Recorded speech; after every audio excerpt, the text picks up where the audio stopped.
Hello and welcome to our video. Our topic is in production methanol in PFR. Hello. For the introduction, I walk you through the design of plug flow reactor for one chemical industrial most important processes, which is methanol synthesis. Why does reactor choose metal?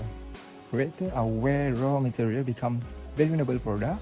The right reactor boosts efficiency, cut costs, and ensure safe, scalable operation. Why a PFR from methanol? Methanol is made up from syngas, a mix of CO2, CO, and H2, and continuous gas phases reaction. The PFR is ideal here because it maintains high reactant concentration along the line, driving high conversion efficiency. How do we design it? We start with the reaction kinetic, how fast methanol forms, and then a mole balance gives us the PFR design equation, and finally we use Leibniz-Bill plot and graphical tools to find the exact reactor value needed for our target production rate. Why it is important? It is not just theory, it is how we turn chemistry into large-scale, sustainable and economical reality. So in general, methanol production focus on the ability to model a gas-phase catalytic reaction with the concentration and temperature gradient. The synthesis of methanol are very sensitive to temperature, pressure, and concentration. Industrial methanol mostly produced from synthesis gas with the addition of the catalyst. The reactions of the synthesis are very algorithmic, which means they are highly affected by the operating condition.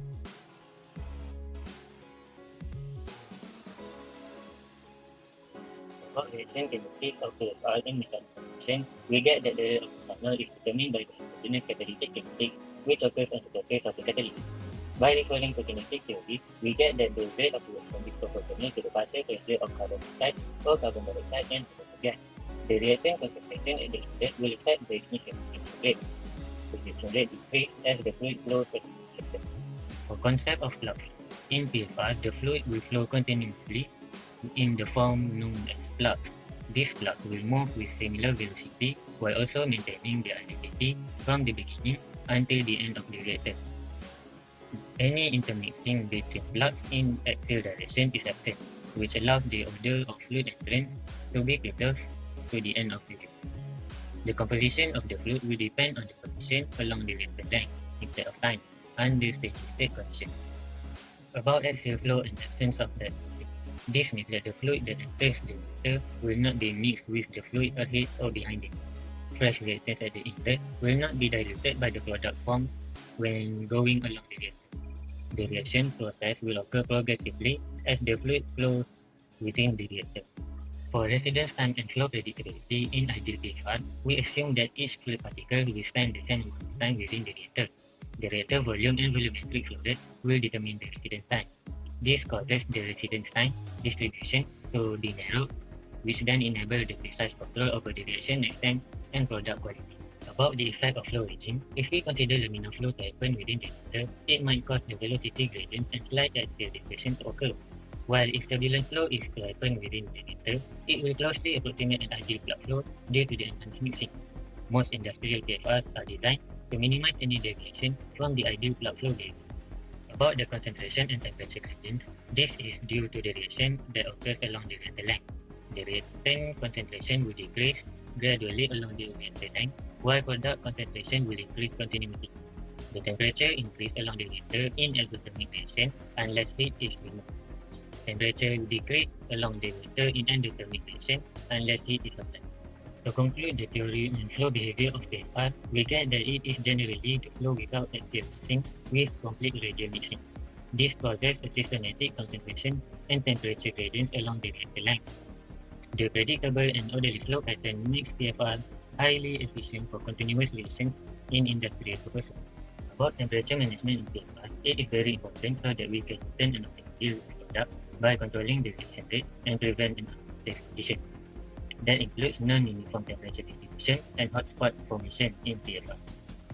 Non-uniform temperature distribution may cause significant temperature gradients along the reactor, which then can lead to catalytic degradation, unwanted side reactions, or thermal stress. For hotspot formation, it is usually formed in highly exothermic reactions that is caused by positive feedback loop occurs where an increasing temperature exponentially increases the reaction rate. This will generate more heat, which then cause a localized hotspot in the reactor. For operating conditions of PFR, we need to consider PFR as highly sensitive to dynamic changes like inlet temperature of flow rate. This method will require highly precise control in order to maintain the stability of the reactor. The reaction for methanol production is strongly acidic, so we need to consider an isothermal or slightly acidic PFR to prevent the formation of hotspots that may cause catalyst interference. The optimal operating condition for temperature is generally 230 to 280 degrees Celsius, with temperature around 50 to 100 bar. The plug flow reactor's unique yet simple design has allowed it to excel in various industries and labs. The advantages it possesses are great and significant when compared to other reactors, one of which is in its simple operation. PFR works by supplying the reactor with a constant flow of reactants that acts as a plug, which pushes the rest of the reactants across the reactor and preventing backflow. The reactants are then converted into products as it interacts with the catalysts that are lined along the reactor's walls. Due to the fact that this mechanism does not involve any form of mechanical stirring, it simplifies the entire reaction itself. The reactor also has a high volumetric efficiency. Due to its design, there exists little to no backmixing, which in turn maintains a constant concentration gradient across the reactor. And this fact, alongside the constant inflow and the constant outflow of products, results in a high conversion per unit volume. The reactor itself also has low energy consumption. Due to the fact that it has no mechanical mixing, there is no loss of energy that is required to facilitate this type of mixing itself. Its high volumetric efficiency also allows it to use less energy in general per volume product. Lastly, the reactor itself also has high capacity. This is due to the fact that it is a constant reaction. It does not need refills, it does not work by batch. It only needs a constant flow rate of reactants that allows it to produce constantly without the need of any stops or pauses, except for maintenance. Despite the fact that the reactor itself has a lot of advantages and is being used constantly in the industry, there are a few limitations to the system, one of which is in its poor mixing. The fact that the reactor itself does not have a mechanical stirrer means that the mixture are not agitated as much when compared to other reactors, specifically those with mechanical stirrers like CSTR. This leads to low radial mixing between the reactants and may lead to potential stratification where the products are isolated, the reactants are isolated from each other, thus limiting production.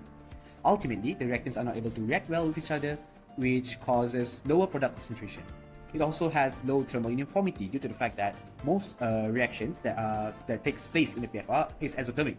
The fact that it has a constant concentration gradient means that most of the reactants will interact with each other and form products at the start of the reaction, thus forming some sort of hotspot, which is like a high energy, high temperature zone at the start of the reactor. This in turn might cause some issues or even errors in the PFR itself. The PFR itself also has high cleaning costs. This is due to the fact that it has a long, narrow tubular design that is very hard to clean. Its inbuilt nature of the reactor also causes it the need of a shutdown of the entire system whenever cleaning or maintenance is conducted. It also has a higher repair likelihood when compared to other reactors due to the shape and design of PFR.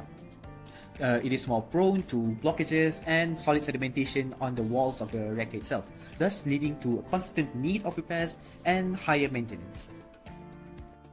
Despite PFR having a lot of limitations and weaknesses, there are actually a few problem-solving strategies that we can implement to make sure that we can limit or even mitigate as much of these weaknesses as possible.